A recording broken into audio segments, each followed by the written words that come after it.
Hello everyone. ఈ చల్లని వెదర్లో వేడి వేడి మిర్చి బజ్జీ చేసుకొని తింటే బాగుంటుంది కదా. మరి ఇంకెందుకు ఆలస్యం, చేసేసుకుందాం.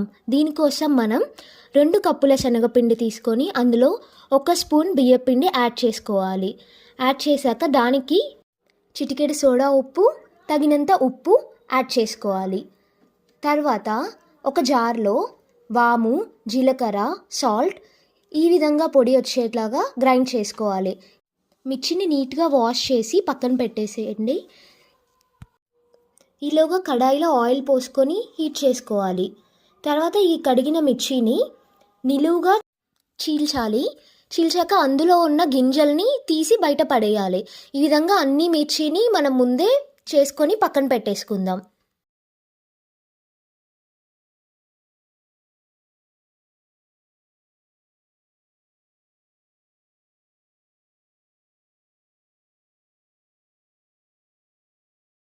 ఇందులో మనం ముందుగా గ్రైండ్ చేసుకున్న పౌడర్ని ఈ మిర్చిలో ఇలా స్టఫ్ చేసుకుందాం.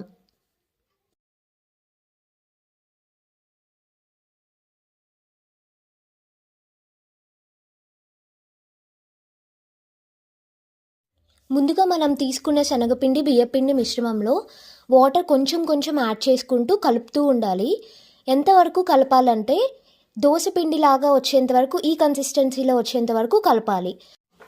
ఆయిల్ కాగిందో లేదో తెలుసుకోవడానికి కొంచెం పిండిని మనం అలా వేస్తే అది అలా పైకి తేలితే ఆయిల్ కాగినట్టు. ఇప్పుడు స్టఫ్ చేసుకున్న మిర్చి బజ్జీని మనం అన్ని వైపులా కవర్ అయ్యేలాగా శనగపిండిని కోట్ చేసుకొని కళాయిలో వేసుకొని ఒక్కొక్కటిగా వేసుకోవాలి. అంతే, వేడి వేడి నోరూరించే మిర్చి బజ్జీ రెడీ.